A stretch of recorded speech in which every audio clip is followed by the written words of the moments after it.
Hi everyone, today we are going to do CBSE Class 12 English from the book Flamingo, poem number 2. Now here is the picture of the classroom. Today we are going to do an elementary school classroom in a slum by Stephen Spender.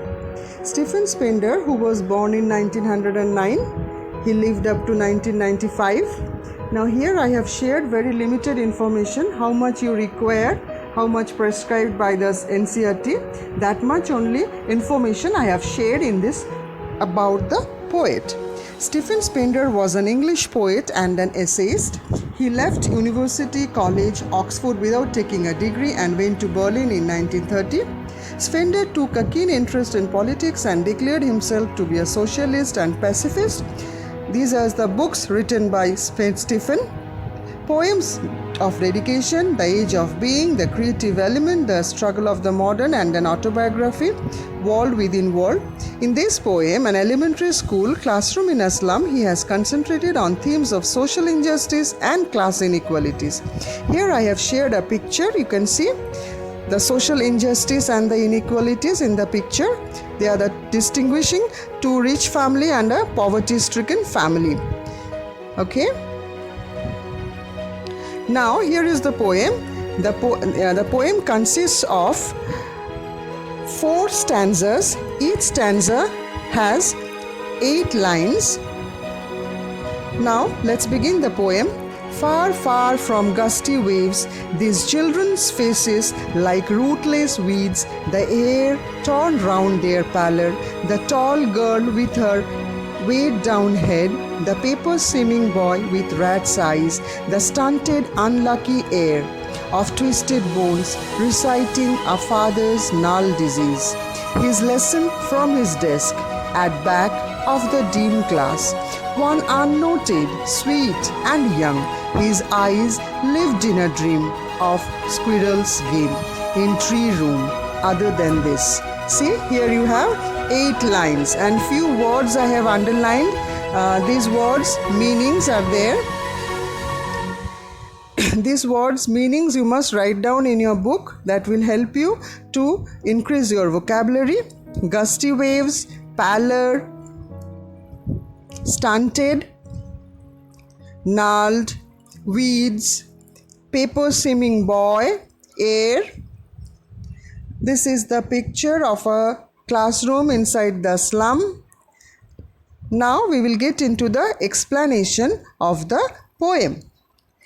The first stanza, the poet describes the children who study in an elementary school, which is set up in a slum.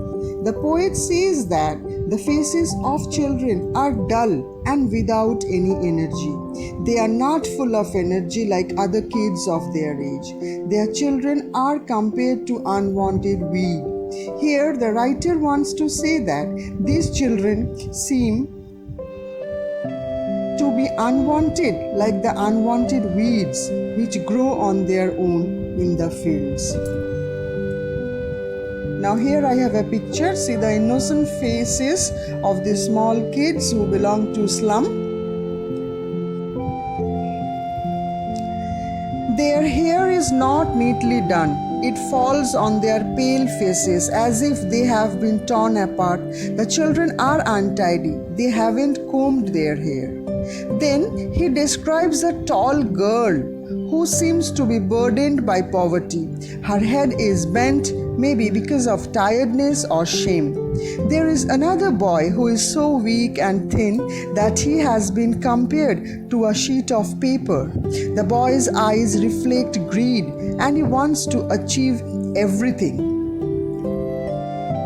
Then he describes another student who is physically disabled. The poet says that this boy is unlucky because he inherited a disease from his father, due to which he has a deformed body. Instead of getting any facility from his father, he has received a disease in heritage. Here I have shared another picture of inside the classroom of a slum.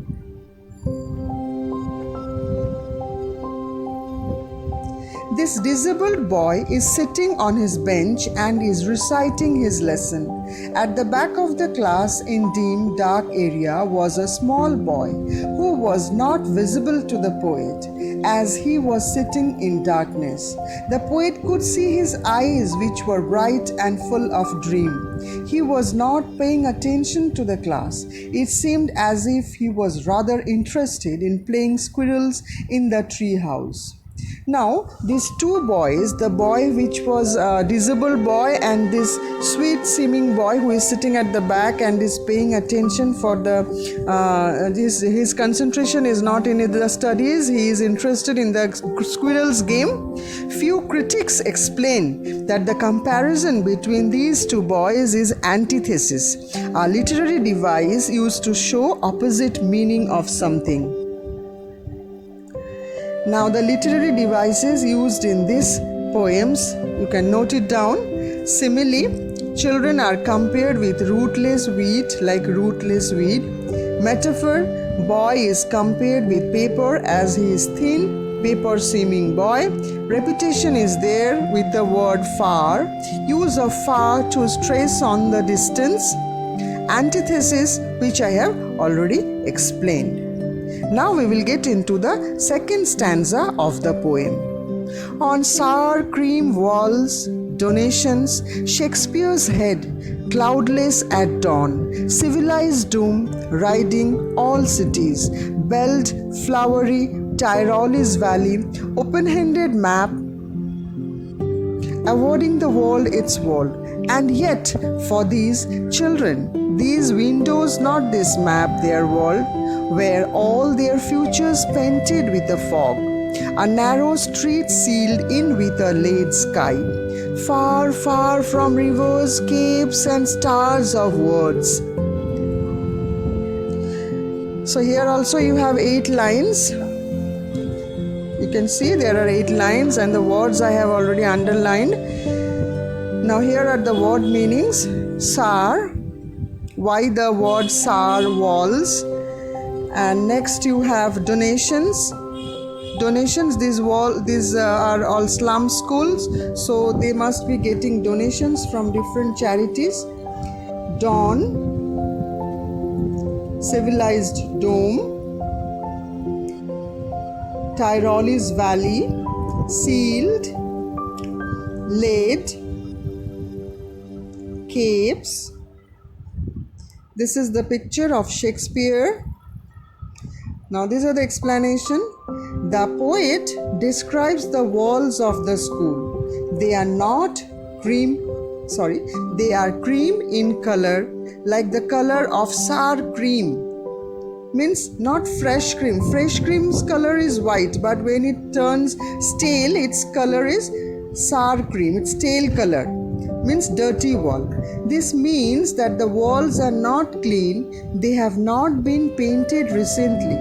The walls are covered with different charts and images that must have been donated by different people. There is a picture of Shakespeare on the wall. His head, which is bald, looks like the rising sun at the horizon. At the time of daybreak, the sun is rising at the horizon and is semicircular like a dome shape.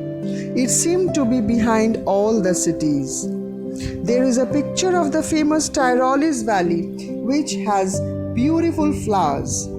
There is the image of a map which helps all in its own way. But for these children, the map of the world is irrelevant because the slum where they live is different from that is shown in the map.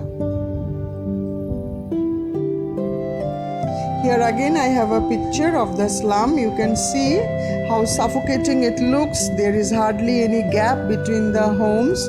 This is the picture of another slum.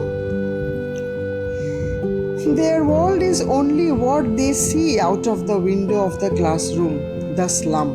Their future is full of darkness. Their future is compared to a narrow street, which means that there is no wide scope available for their future. These children are far away from the radiant light of knowledge and education. Here I have shared again a slum house pictures. Now here are the literary devices. Metaphor. Walls are described to be dull as sour cream. The future of the kids is described as limited, narrow, street sealed with a lead sky. Assonance is there. Assonance means repetition of the vowel sound E. Belt, flowery, Tyrolese valley.